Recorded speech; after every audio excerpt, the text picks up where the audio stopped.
What happens when America's favorite country star walks into the lion's den of daytime television and refuses to back down from one of the most outspoken hosts on television? You're about to witness a clash that nobody saw coming, a confrontation so intense it left producers scrambling and viewers at home picking their jaws up off the floor. Make sure to subscribe and drop a comment below because this story will have you questioning everything you thought you knew about live television. The studio lights were blazing hot as Blake Shelton settled into his chair on the View set. His signature cowboy boots crossed casually as he adjusted his microphone. The audience was buzzing with excitement, expecting the usual lighthearted banter that comes with a country music star promoting his latest album. Joy Behar sat across from him, her notes spread out on the table, that familiar mischievous glint in her eye that regular viewers know all too well. "So Blake," Joy began, leaning forward with a smile that didn't quite reach her eyes, "your new album talks a lot about small-town values and traditional America. Some critics are saying it's really just coded language for exclusion and intolerance. What's your response to that?" Blake's easy smile faltered for just a moment, his blue eyes narrowing slightly as he processed the question. The other hosts, Whoopi Goldberg, Sarah N., Alyssa Farrah Griffin, and Sunny Hostin, exchanged glances, sensing the shift in atmosphere immediately.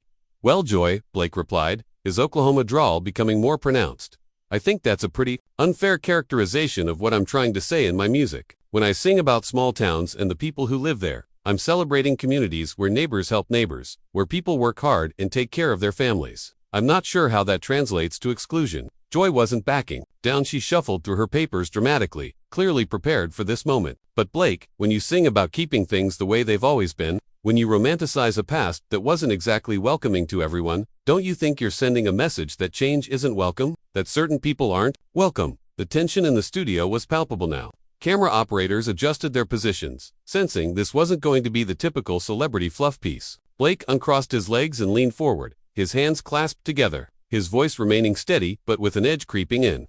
"Joy, I think you're reading something into my music that just isn't there. I've never said anything about not welcoming people. What I'm talking about is the importance of community, of knowing your neighbors, of having values that have stood the test of time. Hard work, honesty, taking care of your family. Those aren't political statements, they're human values." "Oh, come on, Blake," Joy shot back, her voice rising slightly. "You can't be that naive. When you're on stage, waving flags and talking about the good old days, your audience knows exactly what you mean. You're dog whistling to people who want to turn back the clock on progress." Whoopi tried to interject, sensing the conversation was heading into dangerous territory. "Maybe we should." "No, Whoopi, let him answer," Joy interrupted, her focus laser-sharp on Blake. "I want to hear him defend this."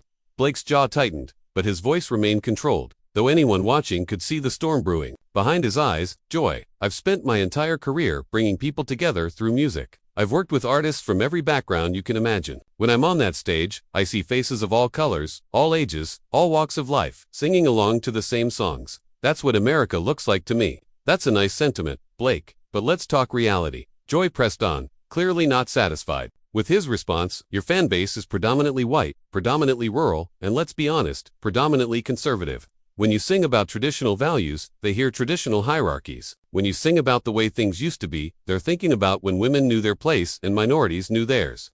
The studio fell silent. Even the production crew seemed to hold their breath. Sarah N. shifted uncomfortably in her seat, while Sunny Hostin watched the exchange with obvious concern. Blake's face had gone from friendly country star to something much harder, much less accommodating. "That is completely out of line, Joy," Blake said, his voice low and dangerous. "You're putting words in my mouth and thoughts in my fans' heads that have nothing to do with who I am or what I stand for. You don't know me, and you clearly don't know my fans." Joy leaned back in her chair, but her expression remained defiant. "I know what I see, Blake.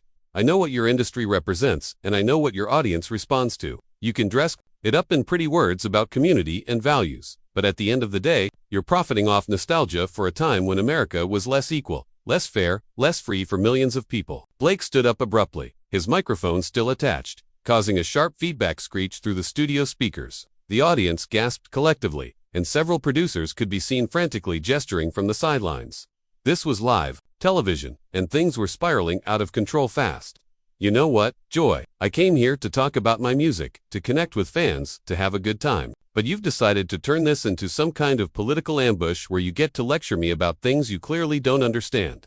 I won't sit here and be accused of promoting hatred when everything I do is about bringing people together." Joy remained seated, but her voice rose to match his intensity. "Oh, so now I'm the problem. I'm asking legitimate questions about the message in your music, and suddenly I'm ambushing you.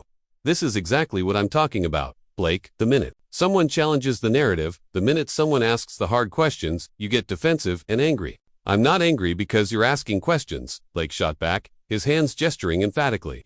I'm angry because you're twisting my words and making assumptions about millions of good people based on your own prejudices. You sit here in your New York bubble and pass judgment on people you've never met, communities you've never been part of. The other hosts were now openly trying to regain control of the situation. Whoopi was speaking firmly into her microphone. We need to take this down a notch, people. But Joy wasn't finished. My prejudices? Blake, I'm calling out what I see. I'm calling out an industry and a culture that has historically excluded and marginalized people. And when I do, you get upset. That tells me everything I need to know. What it should tell you, Blake said, his voice cutting through the chaos, is that you're wrong, dead wrong. And the fact that you can't even consider that possibility. The fact that you're so convinced of your own righteousness that you can't hear what I'm actually saying. That's the real problem here. Chat controls sonnet for... The studio audience was now murmuring audibly, some people standing to get a better view of the unfolding drama. Security personnel had moved closer to the set, though they remained just out of camera range, unsure whether to intervene in what was still technically an interview. Joy finally stood up to meet Blake's energy, her voice cutting through the tension like a knife. You want to talk about bubbles, Blake? Let's talk about the bubble you live in, where you can sing about the good old days without acknowledging that those days were only good for people who looked like you. Where you can profit off nostalgia without taking responsibility for what that nostalgia represents. Blake's face was flushed now, his famous charm completely abandoned. You're unbelievable, Joy. You're so determined to make this about race, about politics, about everything except what it actually is. It's about music. It's about celebrating the places and people that raised me. But you can't see past your own agenda long enough to understand that. My agenda. Joy laughed bitterly, shaking her head. My agenda is equality, Blake. My agenda is making sure that when we celebrate America, we're celebrating all of America, not just the parts that make some people comfortable. Sunny Hostin finally managed to break in, her voice professional but strained. I think what Joy is trying to say is that music has power, and with that power comes responsibility to consider how your message might be interpreted. Blake whirled around to face Sunny, his frustration now directed at multiple targets. Sunny, I appreciate what you're trying to do, but I don't need anyone explaining to me what my own songs mean. I wrote them. I lived the experiences that inspired them, and I'm not going to apologize for celebrating the community that made me who I am just because it makes some people uncomfortable. Joy stepped closer, her voice dropping to a more intense register. Nobody's asking you to apologize for your community, Blake. We're asking you to acknowledge that your platform reaches beyond your community, that when you romanticize a certain version of America, you're sending a message to people who might not have been welcome in that America. And what message is that exactly, Joy? Blake challenged, his arms crossed defensively. That hard work matters. That family matters. That taking care of your neighbors matters. Because those are the messages in my songs. And if that threatens you, maybe the problem isn't with my music. Alyssa Farah Griffin tried to find middle ground, her voice careful and measured. Blake, I don't think anyone is threatened by those values. I think the concern is more about context, about making sure that when we celebrate traditional values, we're not excluding people who also hold those values but might not fit the traditional image. Blake turned to Alyssa, his expression softening slightly at her more diplomatic approach. Alyssa, I hear what you're saying, and I respect it. But I shouldn't have to disclaim every song I write with a political statement. When I sing about my hometown, when I sing about the people who raised me, I'm not making a statement about who belongs and who doesn't. I'm just telling my story. Joy wasn't willing to let the moment pass. But Blake, your story doesn't exist in a vacuum. When you tell your story on national television, when you sell millions of records, when you influence how people think about America, you have a responsibility to consider the impact. The impact. Blake's voice rose again, his composure slipping further. The impact is that people feel less alone. The impact is that someone working 2 jobs to support their family hears a song that says their life has value. The impact is that communities that get looked down on by people like you feel seen and heard. People like me. Joy's eyebrows shot up, her voice sharpening dangerously. What exactly do you mean by people like me, Blake?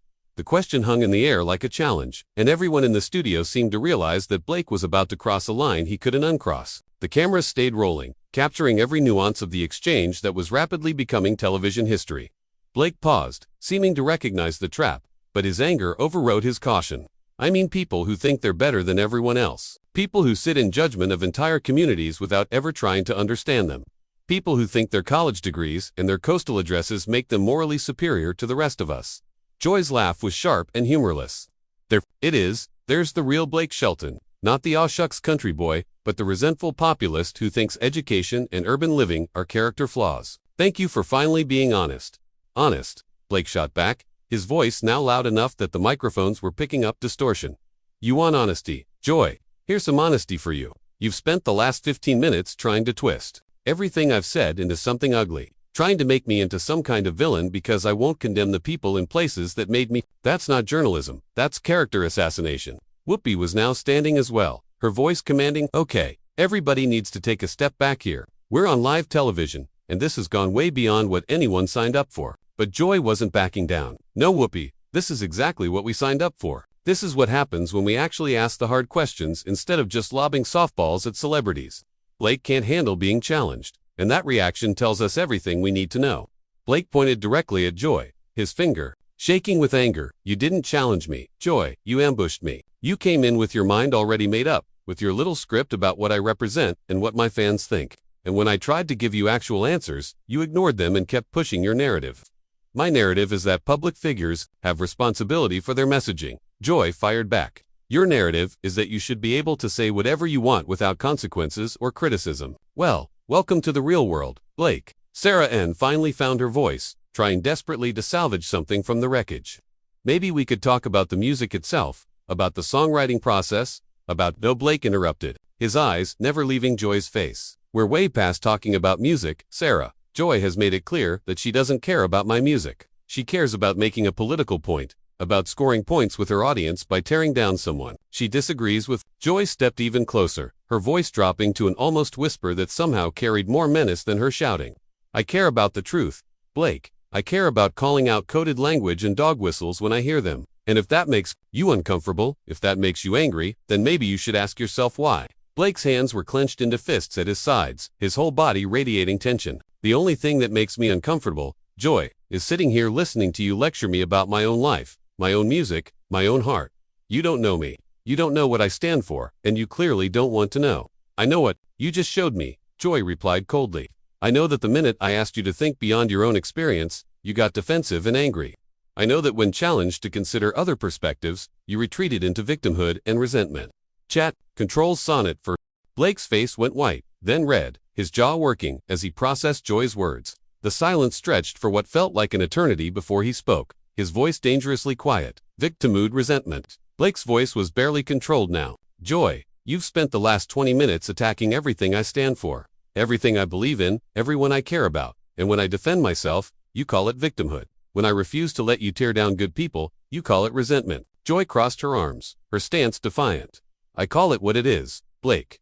You came on this show expecting us to just nod along while you promoted your album. But the minute we asked substantive questions about your message, you fell apart. That's not the behavior of someone confident in their convictions. The other hosts were now openly looking toward the production team, clearly hoping for some kind of intervention. The audience was completely silent, watching this train wreck unfold with the horrified fascination of people witnessing something they knew they'd be talking about for years. Blake took a step toward Joy, his movement causing several security personnel to tense visibly. You want to know what I'm confident about, Joy? I'm confident that you're everything that's wrong with media today. You don't ask questions to get answers, you ask questions to trap people. You don't want dialogue, you want gotcha moments. And you're everything that's wrong with celebrity culture. Joy shot back without hesitation. You think your fame gives you the right to spread whatever message you want without scrutiny. You think your success means you're above criticism. Blake laughed bitterly, shaking his head. Above criticism. Joy, I've been in this business for 20 years. I've been criticized by better people than you on my worst day. But what you're doing isn't criticism, it's a hit job. And the fact that you can't tell the difference is exactly why nobody trusts the media anymore. Joy's eyes flashed dangerously. Nobody trusts the media because people like you have spent years undermining it. Whenever it asks inconvenient questions, you'd rather have everyone just accept your carefully crafted image than deal with any real scrutiny. Real scrutiny. Blake's voice cracked with incredulous anger.